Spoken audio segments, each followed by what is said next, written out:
Ito ang Broad Streamcast Communicators, ang naiiba at kakaibang plataporma sa digital broadcast. Mula Luzon, Visayas, Mindanao hanggang sa iba't ibang dako ng mundo. Broad Streamcast Communicators, ang sandigan ng sambayanan mula sa walang labis at walang kulang na pagbabalita, paglilingkod, maglalahad ng mga mapagbuong komentaryo at usaping pambayan para sa kapakanan ng karamihan. Broad Streamcast Communicators, tuwirang maglilingkod ngayon hanggang sa susunod na henerasyon.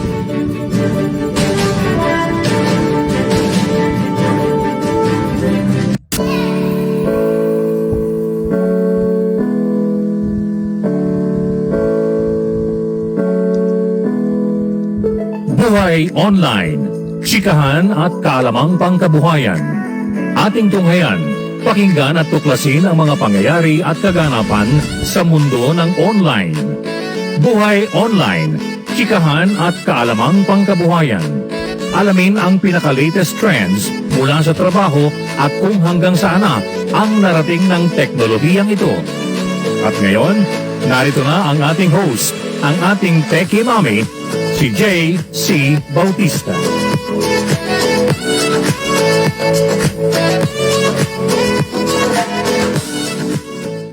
Hi, hello everyone. Happy Thursday. Hi there, Jeannie. Nice to see you back. Thank you. Good morning to you, Jeannie. Kamusta ang how has the week been for you so far? Welcome, Jeannie. Nice to see you back. And I don't see the other names, hindi ko makita as usual. Thank you sa mga hearts na lumilipad, saka sa mga thumbs up. But I don't see the names. I only see Jeannie. Hello there, Jeannie. Hello there, whoever's joining me this morning. Maraming salamat po. Happy Thursday. It's a little bit sunny. 2 days nang at least. Hindi umulan. Very good. Pero at least parang malamig pa rin yung hangin. And I was, this whole week, I've been talking about, of course, technology pa rin, how it's impacting our lives. At tinalakay po natin yung tungkol sa mga fake news because talaga naman, ang technology rin ang may gawa ng mga fake news na yan nowadays, right? Kasi ginagamit nila ang software, ginagamit nila ang apps to create these fake news, right? And we already were giving warnings, okay, na talaga naman dapat tayo maging mindful and aware of the things that we read and see online. Huwag tayo kaagad maniwala. I-verify muna natin kasi nakakahiya pag mag-share tayo ng post or mag-forward ng mga videos or even news about people and things because nakakaya pag hindi totoo, di ba? Ikaw pa yung tumulong magkalat ng fake news. But always verify first, right? Always try to check it out first. Anyway, so magandang umaga, and of course I want to welcome the Lakap family who always watches and always stands by and always supports. Sila Tita Agnes Lakap, Tita Heidi Lakap, si Dax, si Tita Pri Maniago dyan sa barrio, sa Bacolor, si JM kung nanonood ka JM, at ang mga aking mga pamilya, of course in Manila and in Australia and Los Angeles, right? And of course, sa ating mga bagong kaibigan, thank you so much. And hello, Jeannie, again. How has your week been so far? Thursday na ulit tayo na naman. Bukas, weekend na naman. Napakabilis talaga ng mga araw. Even when you think about it na, with people working from home, before you know it, wala. Tapos na naman, August na. I mean, really, next month is already Burr month, right? And you know what that means, right? Yung kakanta na malapit na kumanta si Jose Marichan ng Christmas in My Heart, right? Kaya kung ano mga memes, anong mga dyan sa internet, sa Jose Marichan, sumisilip-silip na yung kanyang, dapat gawa na yan ng sariling emoji, right? Signaling Christmas. But let's go back to what we were talking about, right? About the impacts of technology. Tinatanong ko ano daw mga technology ang ginagamit natin or that's popular these days that we use in our lives, whether it's home, work, or play, right? Kasi the biggest technology trends tong taon na to, di ba? Sinabi na natin din yung AI and all those things. But it might seem strange, but when it's far, kasi we are not certain when this pandemic is gonna be over. Pero talaga, we have to admit the fact na nakatulong talaga mabuti ang technology kung paano tayo, how we're coping with this pandemic right now, how businesses continue to operate, how our government is being run, everything else, how education is happening, and technology ang nakatulong na malaking bagay kung paano tayo nakakapag-survive, right? So, what's clear today is that most important tech trends will play a big part in helping us cope nga and adapt to the many challenges that this pandemic brought us. From the shift to working from home, di ba? To new rules about how we meet and interact in public spaces. Tech trends will be the driving force in managing the change. In many ways kasi nga, ang COVID-19 ang naging catalyst or ang nag-instigate nitong changes na to that it was already naman in the offing. Meaning to say, inevitable din naman yung mga ibang changes na nangyayari, okay? Like yung progress, di ba? The way we facilitate work and studying and playing, leisure, and entertainment. Talaga namang yung technology, nakaplano na yun mangyari.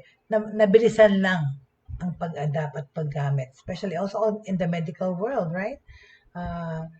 Things na hindi natin na-imagine before, nangyayari na ngayon, right? Things will happen more quickly now with necessity. Long acknowledged as the mother of invention, right? As the driving force is the necessity, what is needed and urgent at the moment in this pandemic. And should it be the case that a certain COVID-19 as COVID-19 will magically disappear? Hindi eh. Basta hindi natin napredict, hindi natin malalaman kung kailan ito matatapos. But yung changes na nangyayari sa atin dahil sa technology and because of the necessity of the times, this will of course remain, right? Kasama na rin dyan yung na-discuss namin ito kahapon. I was talking to a colleague.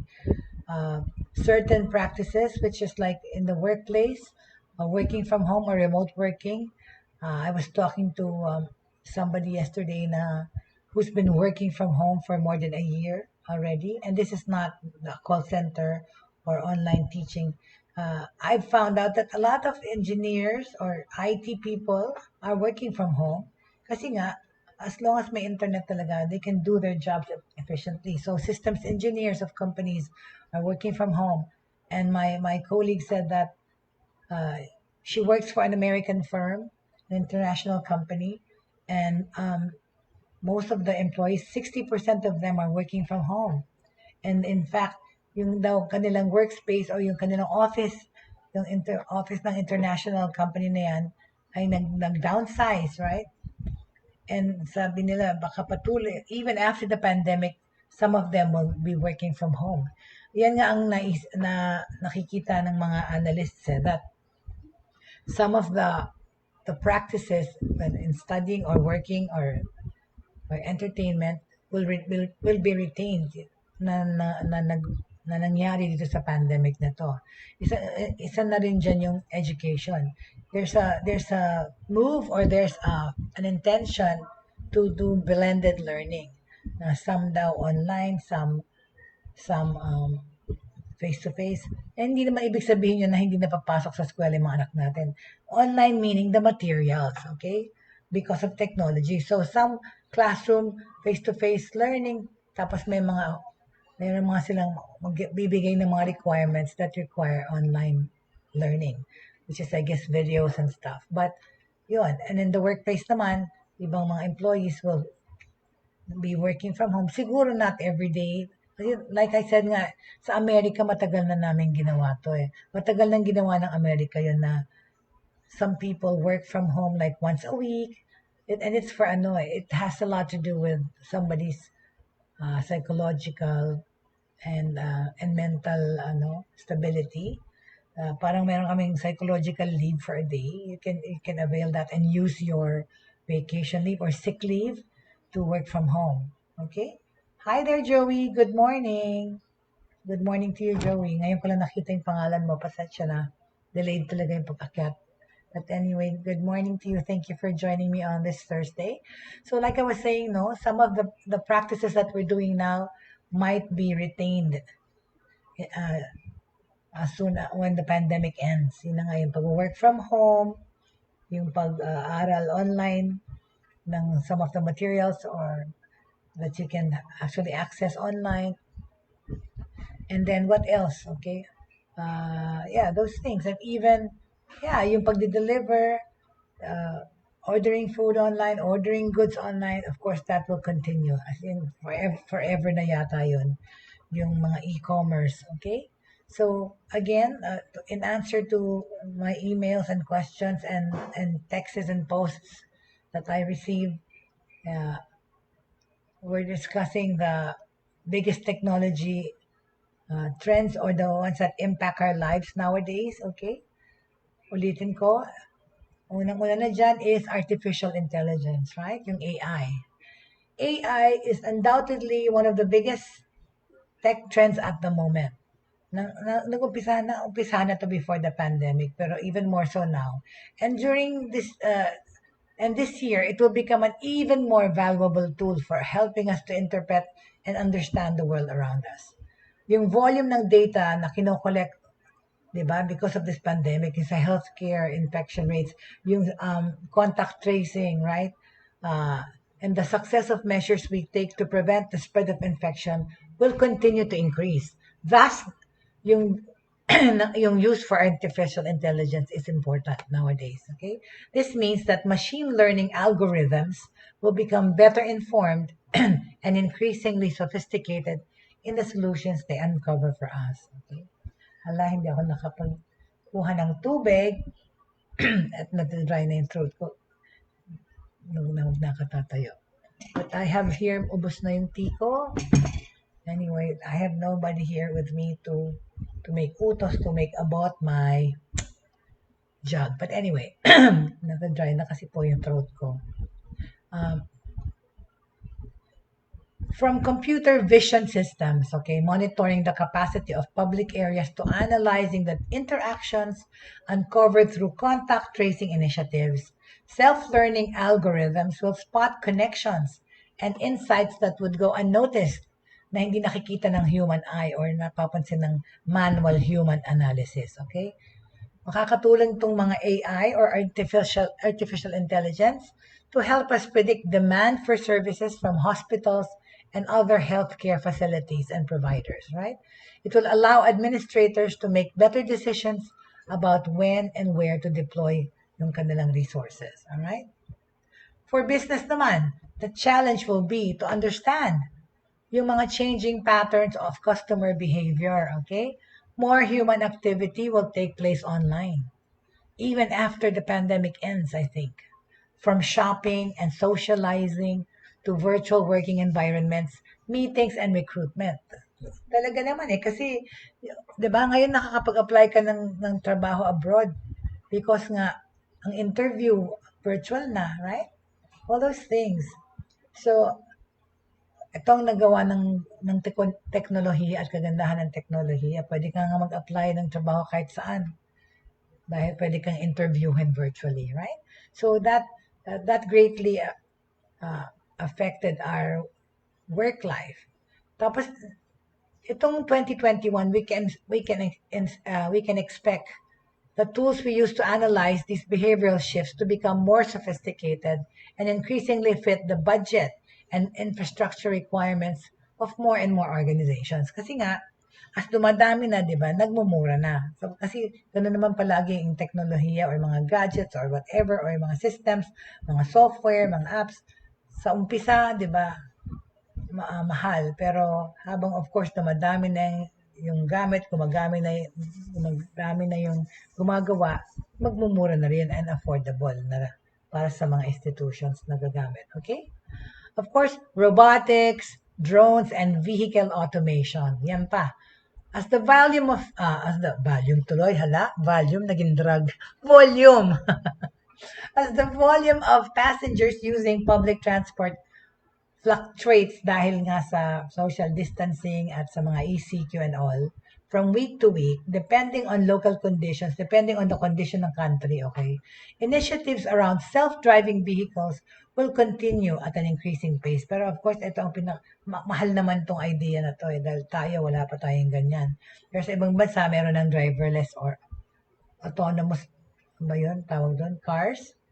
Driving efficiency across public transport networks will be a priority for service providers as well as civic authorities, where reducing human labor costs will help balance the uncertainty around the customer's demand. Okay?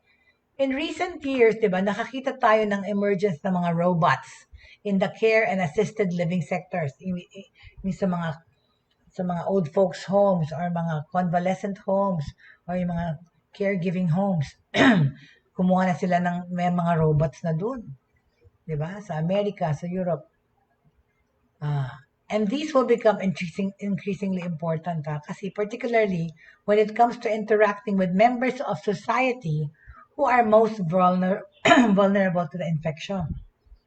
Dahil nga sa COVID-19, 'di ba, yung mga ibang mga kamag-anak, especially sa Amerika or sa ibang bansa, even if sa ibang bansa kasi, like in Japan, a lot of senior citizens or even elderly, so mas maraming matanda ron. And sila, malalakas kasi yung mga Japanese, even they're like 80, 90 years old, they still live alone. Yung nag-emptiness na sila, yung mga anak nila, may sarili ng buhay. Pero sila, they still live on their own, alone. So, makakatulong to mga robots para tumulong. Pero yung may mga old folks home or convalescent homes or caregiving homes, yung living assisted living sectors of society, dahil ayaw yung human interaction na din para yung mga staff, naglagay sila ng mga robots to help the elderly. Rather than entirely replacing the human interaction with caregivers that is so important to many, we can expect robotic devices to be used to provide new channels of communication, such as access to 24/7 in-home help, as well as to simply provide companionship at times when it may not be safe to be sending nurse staff into homes. Yun na nga, so robot na lang kasama ni Lola at ni Lolo. Okay? Additionally, companies finding themselves with premises that, while empty, still require maintenance and upkeep, will turn to robotic providers for services such as cleaning at security, di ba? Yeah, cleaning at security. Yep. Ano ba nangyari dito?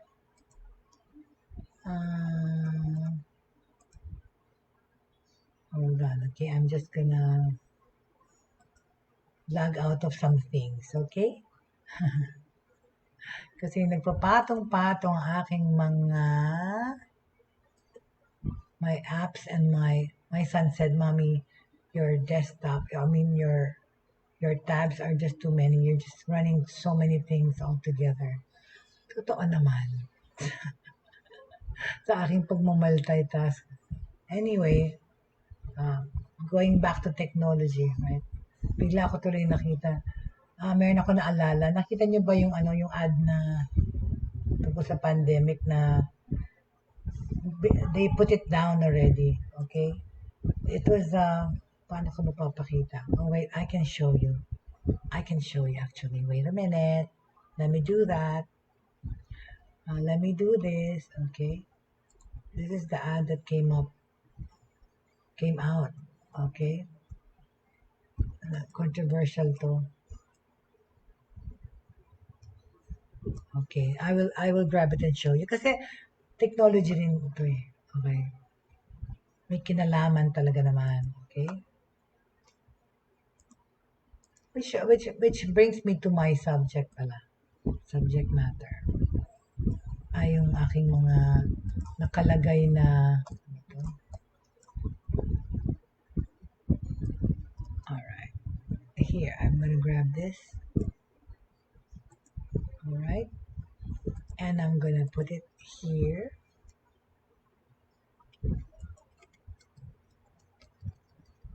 Hold on lang. Bear with me please. I'm sorry. Kasi afterthought tong mga ginagawa ko.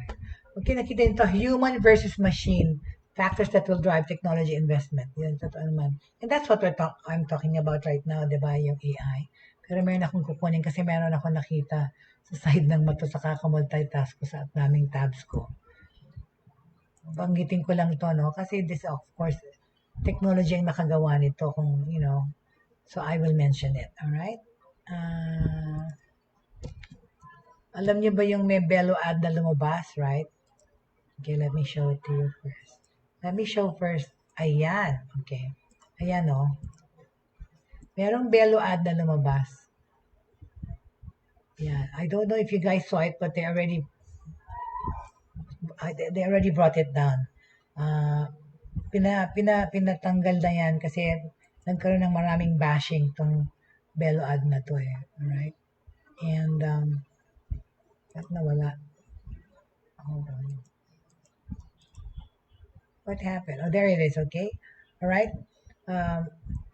Bello takes down pandemic effect ad after heavy criticism online, alright? So we're dealing with things, we are dealing with online things.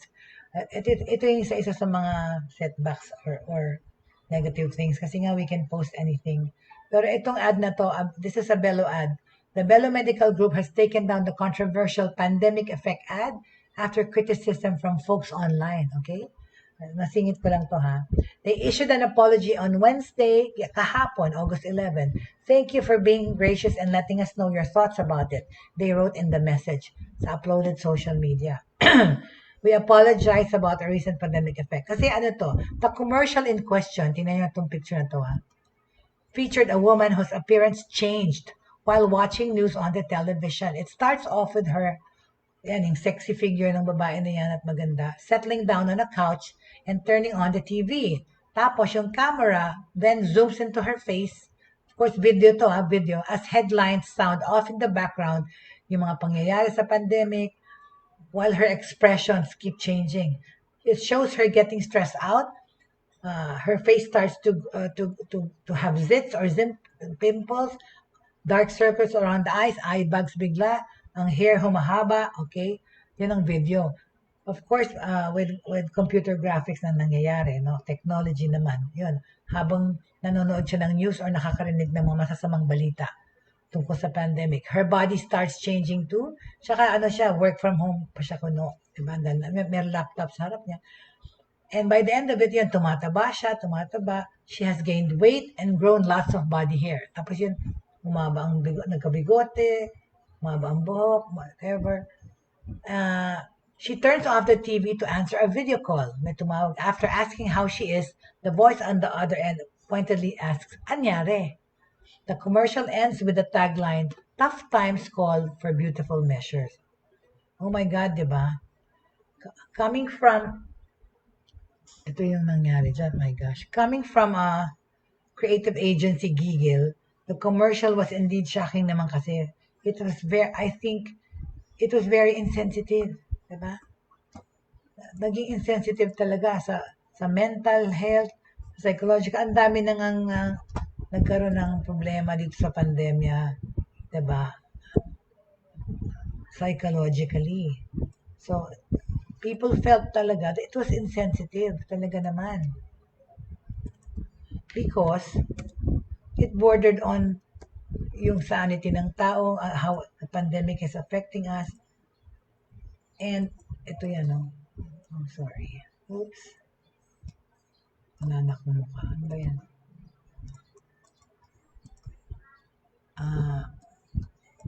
Yan siya nung maganda siya, whatever. Tapos yung itsura nung na-stress na sa pandemya. Okay, kunin ko lang nga. It really, really struck a chord on people. So they were bashed, no? This Bello ad was bashed because hindi nakakatuwa naman talaga, right? So Dr. Bello took it upon herself to put down, to remove that. See? So yan ang naitsura niya pagkatapos ng in the pandemic, listening to news about bad things and about, of course, the stress that that rots on that this brings, okay, to people, right?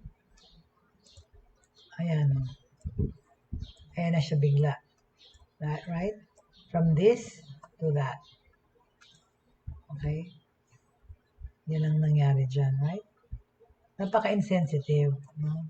People felt that it was not the right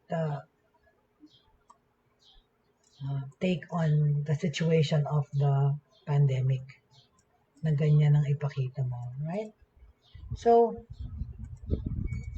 this is the Bello ad I'm talking about, right?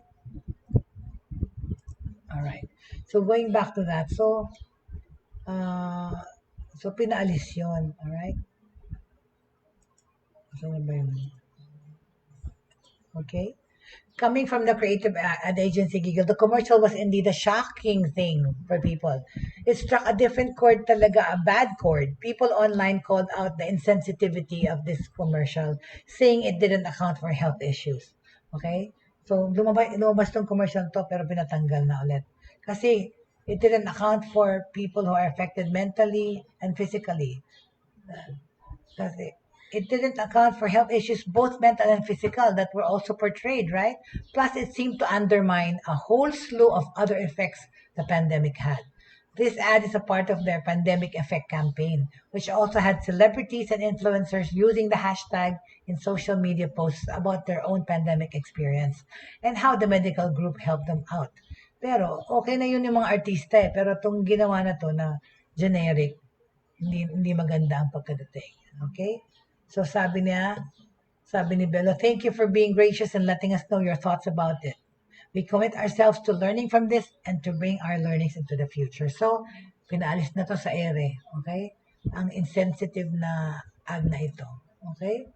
Tama lang kasi naman hindi talaga maganda yun. Alright? Okay. So, going back to my other topics, right? So, we go back to AI. We were talking about AI, yung mga drones and robots, right? Na doon sa mga homes ng mga elderly, ay nag-employ sila, nag-employ ng robot eh. Hindi naglagay ng mga gadgets or things na makakatulong sa elderly na hindi kailangan ng human contact. Okay?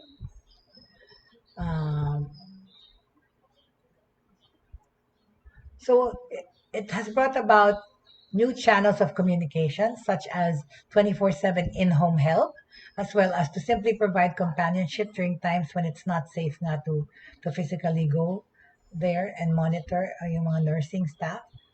Additionally, companies finding themselves with premises that while empty, yung mga company na nag-work from home ang mga empleyado, still require maintenance and upkeep. Kailangan pa rin linisan. So, yan na yung mga Roomba, yung mga robot na naglilinis o mga vacuum cleaner na umaandar mag-isa. This activity has already led to soaring stock prices for enterprises involved in supplying robots. So, diba? Ang kanilang sales tumaas last year. And patuloy pa rin tumataas. Okay? Drones will be used to deliver vital medicine. Diba? Sinabi nga natin, ang drone ngayon, hindi lang sa pagkukuha ng mga video or para sa mga paparazzi. Ito yung nagdi-deliver na rin, right? Delivering vital medicine equipped with computer vision algorithms used to monitor footfall in public areas in order to identify places where there is an increased risk of viral transmission. See, ang galing. Yung mga drone, meron na silang analytics, di ba? Para malaman nila kung ilan ang infection sa isang area. Coolness, right? And such is technology again. Ano pa? Ang uso pa na gamit ng technology nowadays is the as a service revolution. As a service, okay? As a service, the provision of services that we need to live and work through cloud-based on-demand platforms, okay? It is the key that has put the other tech trends we talk about today in reach of anybody. Dahil sa cloud technology, nakukuha natin itong mga data, nakukuha natin itong mga information na kailangan natin to facilitate our lives, right? It's the reason why AI and robotics are a possibility for just about any business or organization. Okay? Bakit? Kasi nga, di ba? Ay, ano ba nangyari? Ala, sandali lang ha. Sorry. Sorry. At natanggal ko yung aking. Okay, very good. Ibig ko sabihin, right? Yung as a service, uh, as a service revolution is happening. Kasi nga, sa tulong ng cloud, thanks to cloud offerings from companies like Google, Microsoft, and Amazon, and an ever-growing horde of startups and iba-ibang mga spin-offs na company, innovators in all fields can deploy cutting-edge tech with little upfront investment in tools, equipment, or specified people. Like I said nga, nagmura na kasi nga dumami na yung players. Hindi lang Google, Microsoft, at Amazon ang nag-ano ng cloud.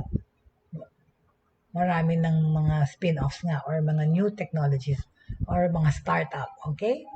As the ongoing pandemic rages around the world, we have clearly seen that companies that rely on cloud to provide scalable solutions as a service are prospering, all right? Take Zoom, for example, which has quickly become a household name, totoo naman, thanks to the speed with which it was able to add servers and increase its coverage and quality of service. Kaya naman naging top-notch ang Zoom, right? This was due to its cloud-based nature and its partnerships with its own service providers, okay? That we are able to quickly increase capacity to meet the demands. In 2021, ngayon, okay, this is increasingly important dahil more possibilities have opened up tungkol sa mga gamit ng mga Zoom. Yung Skype medyo na isang tabi dahil yung Zoom ang super sikat, but there are other players, of course, like startups and spin-offs. Okay? At ang paggamit ng 5G and enhanced connectivity, syempre. At tayo, of course, sa Pilipinas, we're still struggling with our internet connectivity and we're still hoping na hindi na kailangan magbayad ng sobrang mahal para sa mabilis na internet. Syempre, kailangan natin yan sa trabaho, kailangan natin yan sa pag-aaral, especially nowadays, kailangan natin yan sa buhay, right? Pangkabuhayan ngayon, okay? Pero syempre, like I said, huwag tayo ang masyadong umasa, right? Okay?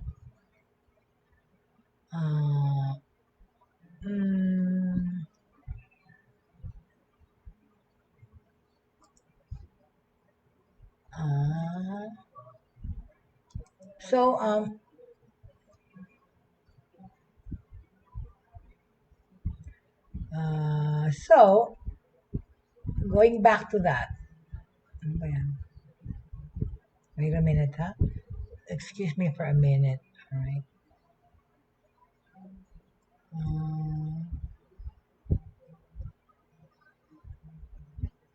All right. So where was I? Okay.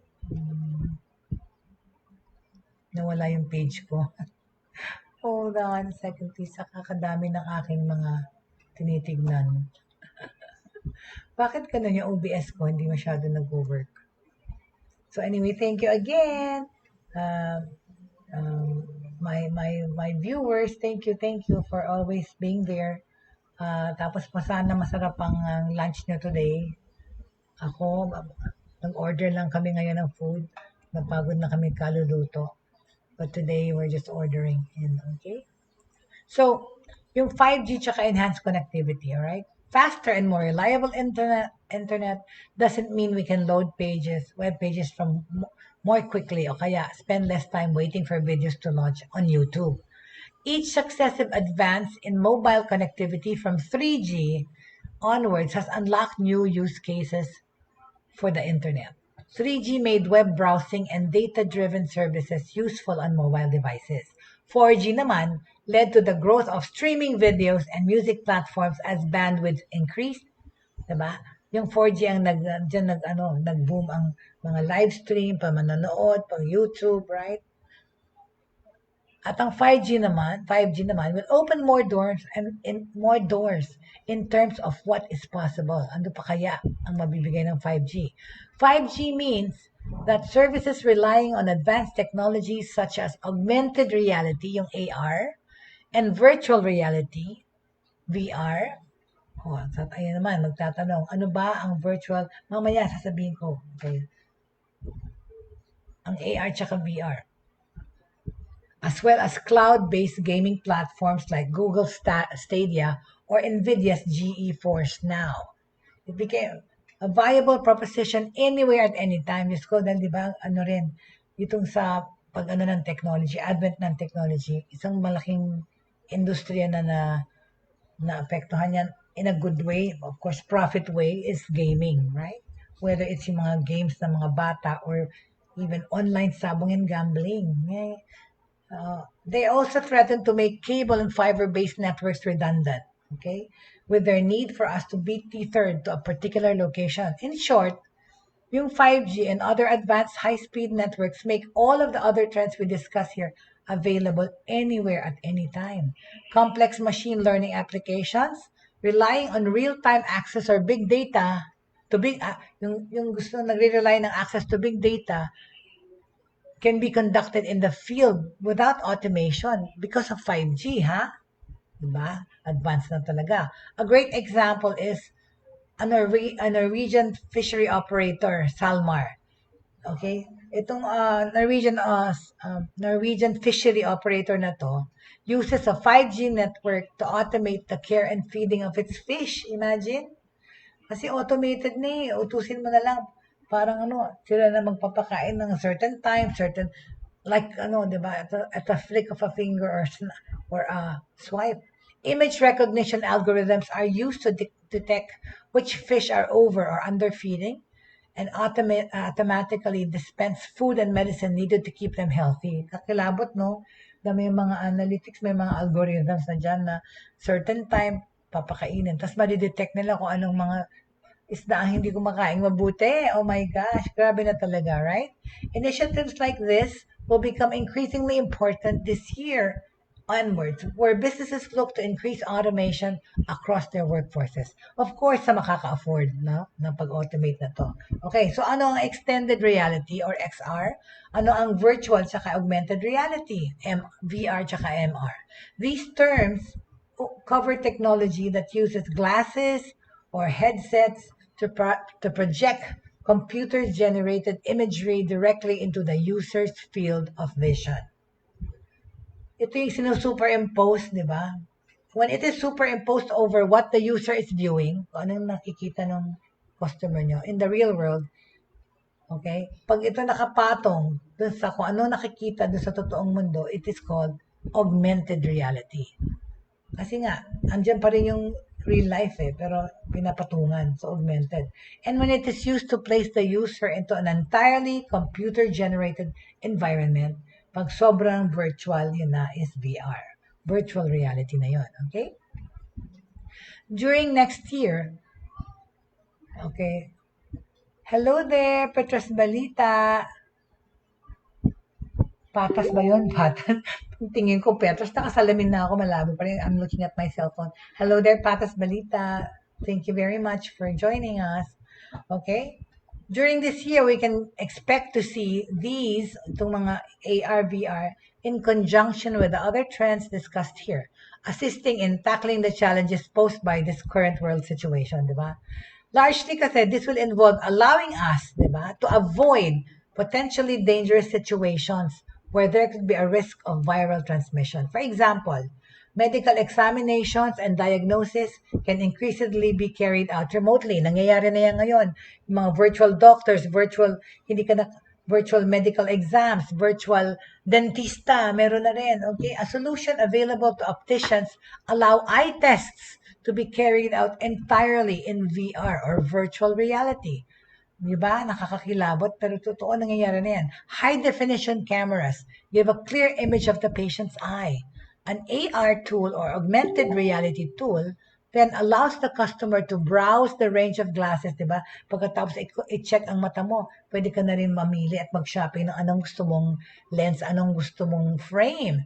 So, and of course, because of technology, they'll be able to choose what anong frame gusto nila and see what they look like on their own face without having to leave home. Dahil isi-simulate na doon, no?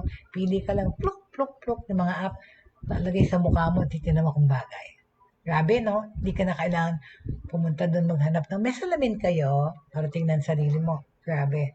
We will also see an increase in the use of VR and AR tools within education. I'm so sure, yeah. This will reduce the need for us to work in crowded classroom conditions, if not totally, all right? Then at least in areas and during times when it is known that transmission rates are high, okay? As more data on the conditions and manner in which viral transmission takes place becomes available, AR or augmented reality tools, okay, will be used to give out real-time warnings when we move through areas where the infection is known to have spread. Talaga, dapat yan doon sa ating sa mga smartwatch, merong ting, ting, may violator or may warning. You are entering a highly infectious zone. Please turn around, whatever, or turn back, turn around, turn back, okay? Okay?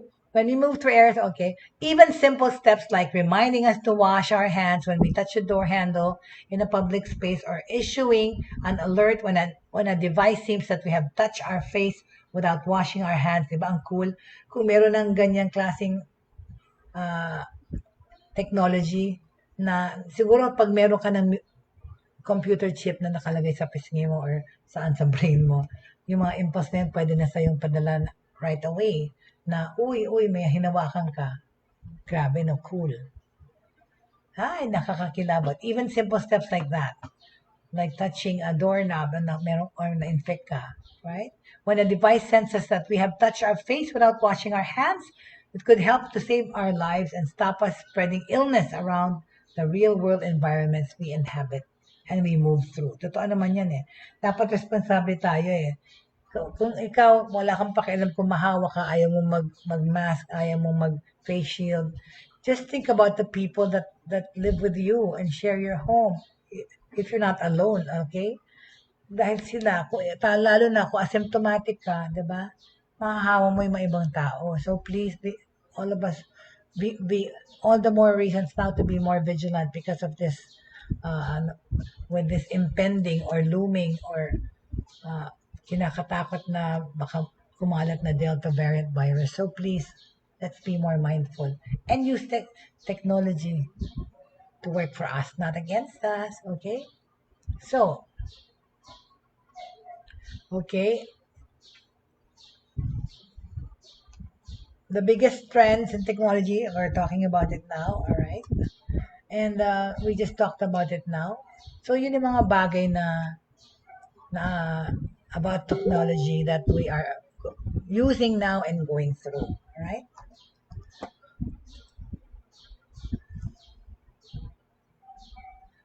In the world of business, right, last year saw big technological leaps and a fast-paced acceleration of technology use among all sorts of small businesses also. Many companies had to pivot or change or adapt their operations due to the COVID-19 pandemic nga. And technology was central to how they did it. Tsaka diba, even the mga fast food restaurants, mga restaurants, nag-allow sila ng indoor dining only because na, yun, linagyan yun ng dapat yung safety measures for health ay nandoon present sa restaurants na yun, right? Pero wag ka talaga, maraming hindi sumusunod. Kasi nga, hindi naman pwede kasing mag-house-house. Dapat siya may mga surprise visits sa mga restaurant para tingnan kung umaano sila, pumapayag. Nagko-comply. Pero yun, doon din nabubuking dahil din sa technology, kung kumain kayo somewhere, nag-video kayo, nag-picture kayo, o nag-live stream kayo doon, yung restaurant na kinakainan nyo, kung hindi sila nag-observe ng proper safety and health protocols sa restaurant, mabubuking sila doon pag ni-live stream nyo doon or nag-picture taking kayo doon. Mapupuntahan sila ngayon ng gobyerno para i-check, right? Baka ipasara. So please, yun nga, careful din kayo sa mga pinipicture-picture nyo, alright? It's taken automation to the next level, really, technology in this pandemic. Many small companies have started to embrace workflow automation, which basically means connecting apps and other tools together so they can feed each other information and perform tasks automatically. For example, you can link your lead collection app to your email. Ito para to sa mga small businesses. So every time you get a new lead, dito sa mga nasa sales and marketing, it creates a new contact and sends them a personalized message. Okay, this year automation is likely to get more advanced with more business hooking together multiple apps to automate full processes. Diba? What we're seeing now is that it's moved from task-based automation to process-based automation. Okay? Ano pa? We are upgrading our investments on mobile. Okay? Business owners must take their mobile experience seriously. Totoo. After all, mobile devices now account for about half of all web traffic. Doon na lang nga, sa America na lang alone, 81% of Americans own a smartphone. I think in the Philippines, more than that ang percentage, right? But the pandemic has increased many businesses' reliance on mobile for customer communications, whether for video calls or SMS text messaging, and having an easy-to-navigate and fast-moving, fast mobile website. This has become really, really critical in today's businesses, right? Na yung magkaroon ka ng app sa phone, yung mga Lazada, Shopee, right? Grab, nasa phone lahat. Nakagawa na sila ng mga app. Yan. And that's because nga life has been put on mobile also, okay? What else? Integrating AI-driven chatbots to serve customers. Di ba yun na? Lahat halos may chatbot na. I'm sorry. Kailangan ko talaga ng water. Sa klolo. Anyway, hindi na. Natatamad akong tumayo kasi masakit yung tuhod ko. Because I am going through physical therapy right now for my knee. Because you see, ito na naman yung kwento kong trivia. 3 years ago, I slipped some stairs and hurt my left leg very badly. Ripped my I had a very bad meniscus tear, and I had surgery. Actually, a procedure done on my knee. Technology na rin ang gamit. Hindi na yun hiniwa. Laser na lang. Butas na lang yun. At tinanggal nila yung para daw yun hanging nail kasi the tear was bad. Hindi na yun na-mend, hindi na yun natatahe, hindi na yun tumutubo.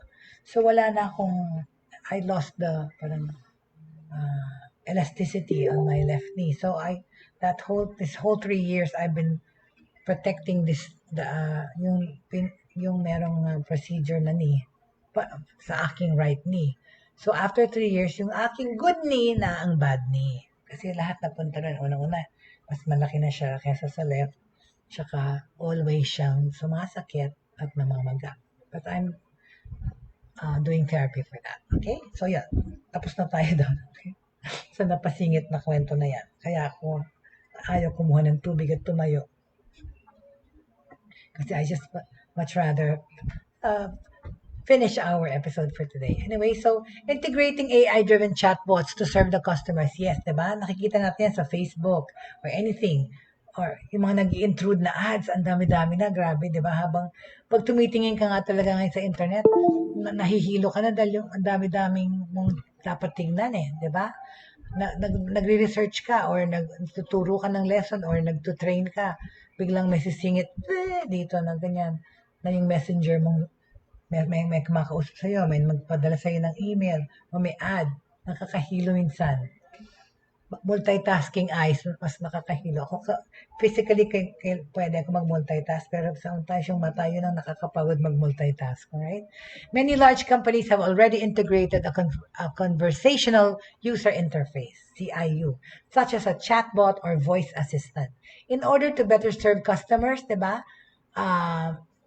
Or their own employees. But this year, many more small and mid-sized or SMB businesses are expected to do the same, and they already have. Kagaya nga nung lahat na nagtitinda online, lahat na nagtitinda ng service, nag-offer ng service, meron silang chatbot. Ito yung mga, pag pinrest mo yung send message, lalabas na yan sa messenger mo. How can I help you? Whatever. Tapos mayroon mo mga templated or mga dekahon na mga questions na pwede sagutin.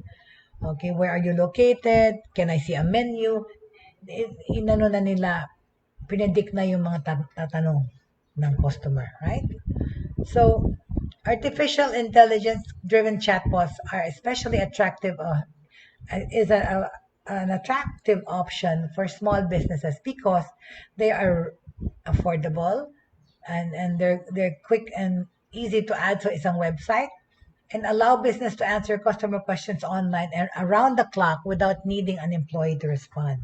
Kasi nandoon na naka-feed na doon, naka-program na rin yung mga inuunahan na nila tayo kung ano yung tatanungin. No? Yan ang beauty ng chatbot, ng AI. Okay?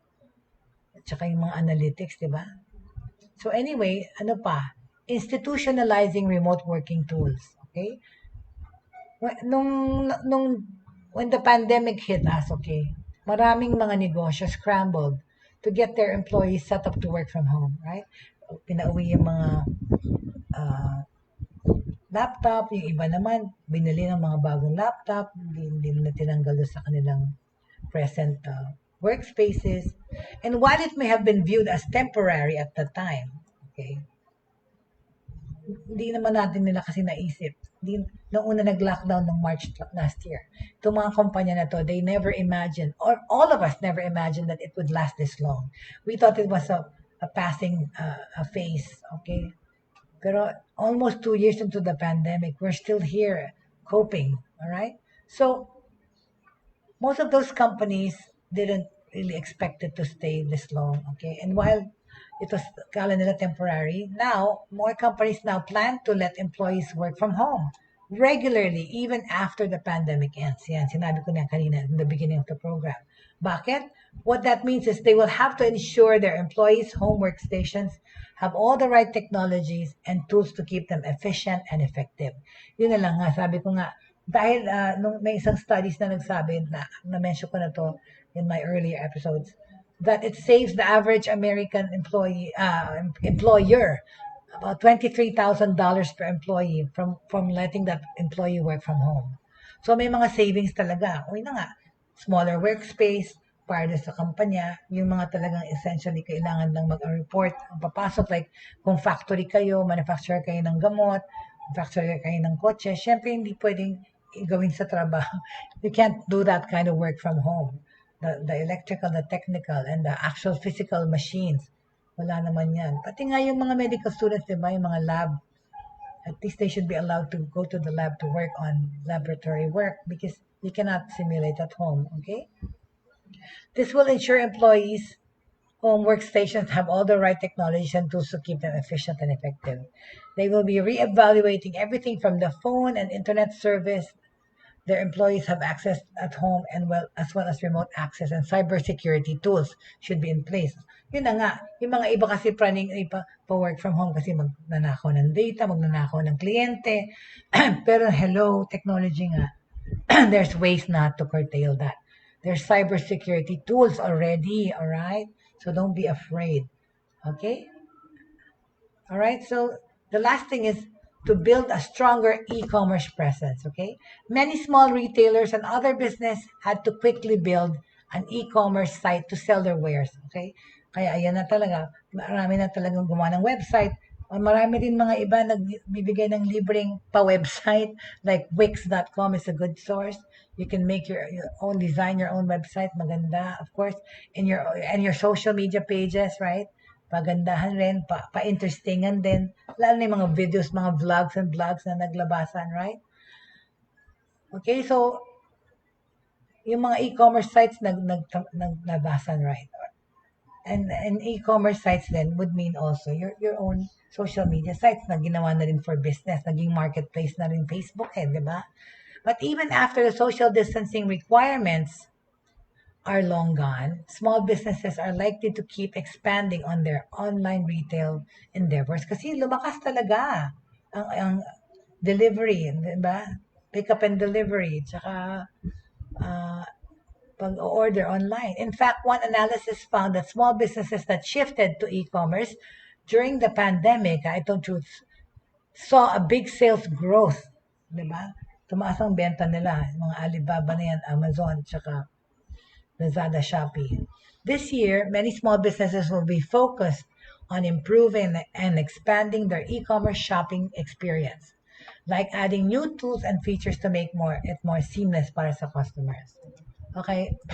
In other words, mas marami ngayon talaga, marami na, or if not, the fact is, of course, kung hindi ka online, hindi ka sikat dahil hindi ka makikita, especially ngayon.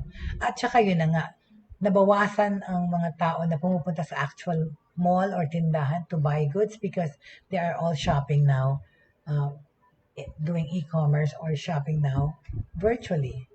Pero there are certain things na hindi ko talaga matanggap about virtual living or business practices or business or pagsha-shopping. Hindi mahirap kasi talagang to appreciate yung hindi mo makita in the flesh or mahawakan. Like yan, pag bumili ka ng damit, ng blouse online, in pictures, kasi nga because nga we can alter, we can make it better, we can filter. In pictures, it looks so nice. Pati yung material, may close up pa silang sinasabi dyan sa mga Shopee Lazada para ma-examine mo yung material. Hello, pagdating sa'yo, ang layo. Manipis na manipis or flimsy. It doesn't look as good as the one in the picture, right? Pero that's it. That's what I mean. And all these things involve technology, right? For me, it's okay pa rin. It's better pa rin to really examine what you're buying. Wala na rin sapatos. Mahirap bumili ng sapatos online. Kasi, dapat talaga sinusukat, right? And so this is the impact of technology in our lives, people. This is the impact of technology in all the aspects of our lives, which I can clearly say, totoo. All aspects of life mostly affected by technology. And in my mind, of course, it has done more good than harm. Really, technology has helped so much. The people all over the world to make things efficient, to facilitate things, to make things convenient. But now more than ever, and now more than anything, it is helping us cope with this pandemic situation. And that in itself is a good way. It's a good thing, right? So, pagbutihin po natin ang ating paggamit ng teknolohiya para sa ating trabaho, sa ating mga trabahong bahay, okay, tsaka sa gobyerno, na gumagamit rin, of course, ng teknolohiya para to better efficiently be of service to our people, right? So, if you have any questions, please feel free to field your questions either here at the Broad Streamcast Communicators page or my direct, you may email me, right? At i-message ko sa inyo, message niyo ako sa Facebook or Messenger para mabigay ko sa inyo yung link. Alright? But anyway, maraming salamat ulit for those people who joined us today, and I'm very happy to have seen again Jeannie, Joey, Patas Balita, the Alakap family, it's okay, and my Mead family. Thank you so much for all your support, and I hope we will continue to extend our knowledge and expertise and good words of inspiration to more people kasi po nasa YouTube na kami, So please find us on YouTube and like and subscribe, please, so we can help and be of service to more people, right? Thank you so much for joining me today, and I hope you have a good rest of the day on Thursday. This is Thursday. Sa America, we used to say Thursday Thursday is almost weekend. So on Thursdays, dati pag Friday night lang nagpa-party-party na kaagad straight from the office yung mga tao, di ba, nag-happy hour. Sa Amerika, Thursday pa lang yun. Umaano na, nag-uumpisa na yung weekend sa kanila. But anyway, thank you so much for joining me, and please always keep the faith, hope, and love burning in your hearts. Never forget that there's always a brighter tomorrow. And we should always be thankful to waking up to a new day. Thank you so much, and peace, hope, and love, and faith, hope, and love. See you tomorrow.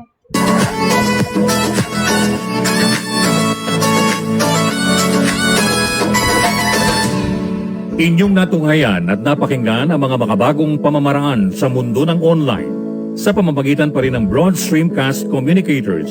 Hanggang sa muli, maraming salamat po.